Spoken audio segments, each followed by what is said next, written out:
वृष्टि की उत्पत्ति यज्ञ से होती है और यज्ञ में परमात्मा प्रतिष्ठित है। तो पहली अन्न भिक्षा अन्न की लाना। अब वो जो अन्न है वो कहाँ से मिलेगा? और यहाँ अन्न का भावार्थ है जो संतों के द्वारा हमको बीज मिलता है। बीज क्या है? अन्न ही तो है। किसी से मांगा नहीं हमने, न नगर में मांगा, न किसी के द्वार पे मांगा, न स्त्री से मांगा, न पुरुष से मांगा, क्योंकि जिससे मांगा वो है सदगुरु, और सदगुरु न स्त्री है न पुरुष है, वो तत्व है। पहली भिक्षा मांग के लाए, और थोड़ी बहुत नहीं लाए, झोली भर के लाए। संतों की शरण में जाते हैं, झोली भर भिक्षा मिलती है हमको। हम मांगते हैं, नाथ हम पर कृपा करो। दूसरी बात आती है जल की। तो यहाँ श्रद्धा ही जल है। श्रद्धा एक ऐसा जल है कि इस जल के द्वारा ही हम अपने अंतःकरण को धोते हैं। बिना श्रद्धा के, काव्य शास्त्र भी कहता है, वेद कहता है श्रद्धावान लभते ज्ञानम, श्रद्धावान को ही ज्ञान का लाभ होता है। तो श्रद्धा रूपी जो जल है वो भी हमको कहां से प्राप्त होगा? वो भी सदगुरु से ही प्राप्त होगा। तत्व एक ही है, इसमें एक ही तत्व है। उस तत्व के द्वारा हमको इतनी सारी चीजें प्राप्त हो रही हैं। तो श्रद्धा रूपी जो हमारा जल है, अब वो जल हमको कहां से मिला? वो जल हमको वहीं उसी तत्व से मिला। न तालाब से मिला, न किसी और जगह से मिला। और हमने देखो, ये सारे ग्रंथ हम पढ़ेंगे जरूर, लेकिन फिर भी हम इनमें से कुछ प्राप्त करने लायक नहीं है।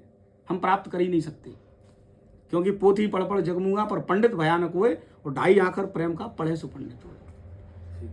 तो ग्रंथ तो बहुत हैं, लेकिन ग्रंथों को पढ़ते हुए भी वो ग्रंथ हम जान नहीं पाते या समझ नहीं पाते। वो कब तक नहीं समझ में आती? जब तक वो श्रद्धा हमको सदगुरु से प्राप्त नहीं होती। तो श्रद्धा भी, श्रद्धा माने जल।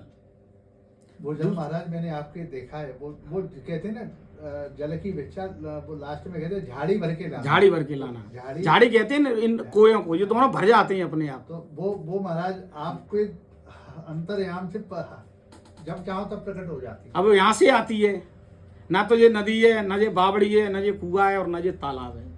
लाना तो झाड़ी भर के लाना। आदमी सोचता है लोटा भर ले, बाल्टी भर ले, बाल्टी नहीं। ये भाव का कुंड है, सारी आंतरिक चीजें। ये भाव का कुंड है कि भाव के कुंड नेह के जल में प्रेम रंग दई बोर। सदगुरु जब कृपा करें, एक ही अर्थ बताया था ये झाड़ी वाला, कि भाव के कुंड नेह के जल में प्रेम रंग दई बोर। सतगुरु ने चुनरी रंगी है, ऐसी रंगी है झकझोर, चुनर मेरी रंग डारी, मेरे सतगुरु हैं रंगरेज। तो वो जो जल की बात आई है, वो जल है ये एक बात। तीसरी आती है दंड की बात। दंड है उनके द्वारा दिया गया साधन, और साधन से जुड़े हुए जो जो इंस्ट्रक्शन होते हैं कि ये आपको नहीं करना है, ये आपको नहीं करना है। जैसे रोगी को दवा दी जाए और दवा के साथ साथ परहेज दिया जाए। दवा भी खाता रहे और परहेज न करे तो रोगी का कभी रोग दूर होने वाला नहीं है। इसी प्रकार से प्रभु श्री राम का नाम स्मरण करते समय कुछ परहेज है। जो परहेज नहीं करता जीवन पर्यंत राम राम कहता है। राम राम सब कोई कहे, ठग ठाकुर और चोर। लेकिन ना तो ठग को दंडवत हो रही है, ना ठाकुर को दंडवत हो रही है, ना चोर को दंडवत हो रही है। वही राम का नाम कोई महात्मा लेता है, साष्टांग करते हैं हम, प्रभु आपकी शरण। क्यों? कारण है उसका, क्योंकि वो बिना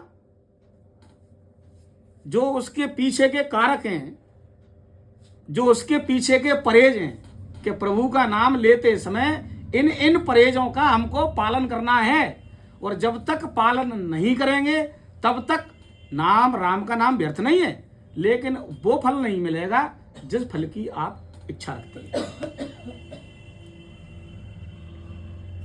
तीन बातें। चौथी क्या थी? मांस। मांस। अब मांस जो है ये जिब्या है हमारी,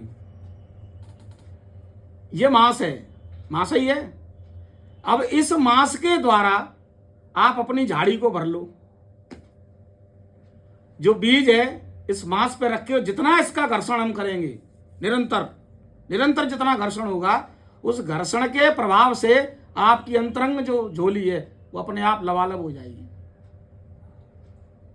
जिब्या के द्वारा ही घर्षण है भाई। 4 प्रकार की स्थितियों में सुमरन की स्थिति बताई है। संत भी बताते हैं कि पहला बैखरी वाणी से परमात्मा का नाम सुमरन करना, जैसा कि अपन सभी संकीर्तन में करते हैं।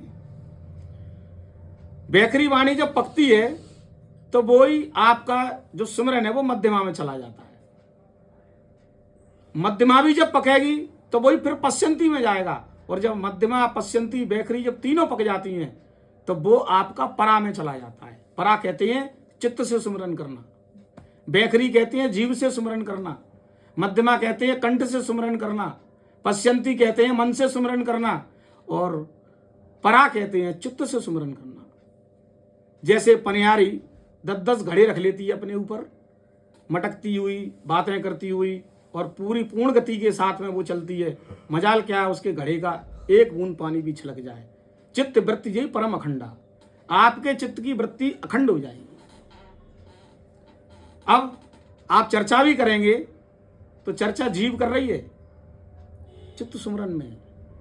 आप कुछ भी करो संसार का कोई भी काम, और संतों को ये क्रियाएं सिद्ध हो जाती हैं, निरंतर उस क्रिया में लगे रहते हैं। धीरे धीरे उस इसी का नाम सिद्ध अवस्था है। सिद्ध अवस्था भी इसी का नाम है। सब करते हुए भी कुछ ना करना भाई, सब करते हुए भी कुछ ना करना। जो मेरा चित्त कर रहा है, मैं चित्त के साथ हूं, मैं इंद्रियों के साथ नहीं हूं। इंद्रियां स्वतः अभ्यास ही हैं, अपने आप अभ्यास कर रही हैं उसको। तो इसलिए बहुत गहरी बातें हैं ये।